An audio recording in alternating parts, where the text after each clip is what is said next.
In this video, I'm going to be showing you how you can drift your car in ERLC like a professional. If this video helps you out, if you do enjoy it, please do make sure you drop a like and subscribe, but let's get straight into it. Alright, so I guess I should start off by saying that I am not necessarily the best drifter in ERLC, okay? But I do know how it works and I know how to do it properly, and with practice and experience, I will be able to drift a lot better than I do. Once I show you the basic way of how to do it, you just have to do it a lot to get used to it and get better and better at it, which just takes time, but it's actually quite simple. So the first thing you want to do is choose a suitable vehicle. So I have the McLaren. I personally find that the easiest to do it in because it's not too fast, but it's not too slow either. It has a nice amount of power, but you can do this in any vehicle. I'll just explain how each vehicle will affect how you drift later on in the video. So before you actually just go around drifting around corners, I recommend that you go to the fire station where there's a big open space. So if you head just around the back of the fire station, we have this here. Now this is where each car depends on what you're doing. If you're in a slow car,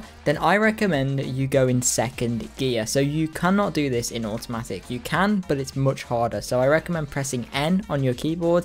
And as you can see, this down here changes from auto to semi, and that's what you want. You want it in semi, and then it's R and F to go. So it's R to go up gears, and then it's F to go down gears. If you're in the McLaren, I recommend third gear. If you're in kind of a car that's kind of $60,000 or less, I recommend second gear, maybe third gear if you want to. So when you're in third gear, what you want to do is you want to drive around, pick up some speed, and then just hold shift. And as you can see, if you hold shift, you will just spin out like that. And this is how you do burnouts, okay? You just hold shift and you just drive around in a circle, but this isn't really a clean drift. So what you want to do is get some speed, and once you've kind of reached the limit for third gear, you want to hold shift and keep holding shift, but instead of just holding A, you want to kind of tap it. So if you tap it, what will happen is your drifts will start to get bigger and bigger. So as you can see now, my drifts are getting much bigger. It's more like a big donut, and you can make these bigger and bigger and bigger. You just have to make sure that you stay in that drift, if that makes sense. So as you can see, you can do these nice and small where you can just kind of go like this, and it's like a really small kind of tight.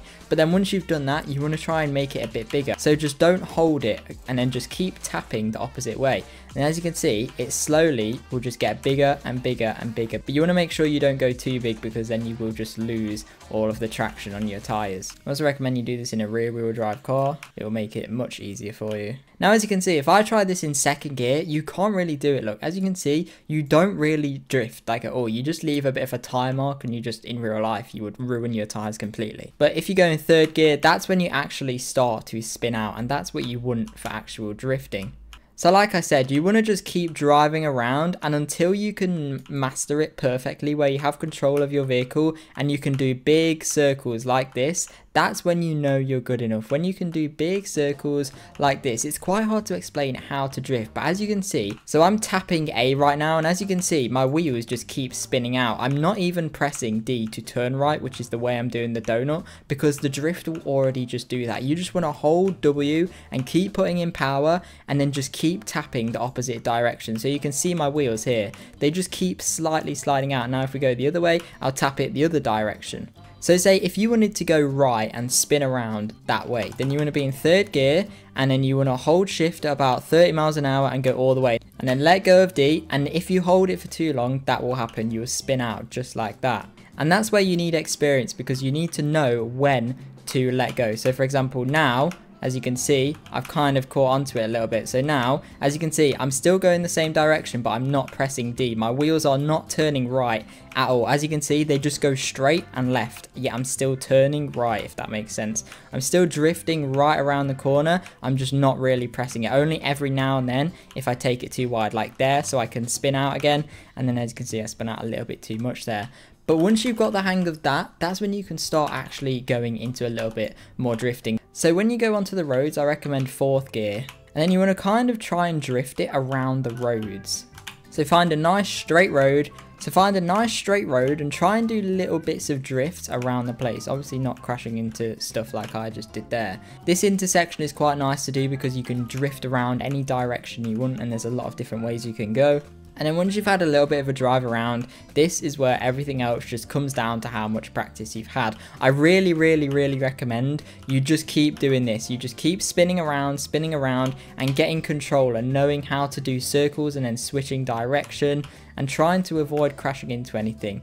So for example, if you steer out, go the other way and then try and save it. And if you don't, go the other way and then try and save it. And then as you can see, you will start to do bigger and bigger circles. So just like that, there we go. That was a bit of a bigger circle. And now I'm out of fuel. Great. And then of course, once you've done that, as I said, it's just about drifting around the corners now. So just practice drifting around the corners.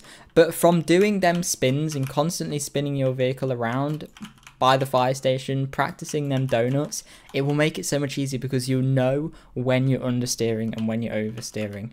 For example, let's try drifting it around here. And as you can see, that's what happens if, for example, let's try drifting it around here. There we go. And then that's how you save it, okay? It is a bit difficult to do manual, I'll be honest, when you're in a car like this because it's quite annoying. You have to change gear all the time. And a lot of people are just used to automatic in this game because no one really uses manual. But like I said, 4th gear for the city is probably great because then you can drift around this corner like that and then you can save it. And the more you do this, the more you practice it, the better you will get. So let's try it there. And it's about timing it correctly. So it's timing when you need to start the drift and when you need to save it to try and avoid going up the curb. And as you can see, I just steered too much there. I also recommend you don't hold shift down too much because that's how you will spin out more than you actually need to. For example, just like that. There you go. Just a nice little drift is all it needs. If you hold shift for too long, that will happen and you will just completely spin out, and that's when you go into a donut. So you just need to remember to let go of shift every now and then and go into it nice and early. So here, start steering and drift. That was even a little bit too late. Here, let's try it. Let's try it again here. There you go, as you can see, that was quite a nice one. And then try it again here. You want to go into it nice and early, and you don't want to drift around the corner too much because that will happen, as you can see, and you'll oversteer. There you go, that was a nice clean one. And the more you do this, the better you will get. You want to just start off with nice little drifts. In the RLC, you can't really do crazy drifts. You can't really do drifts like you could do in Forza. It doesn't work. The physics don't really allow that to happen.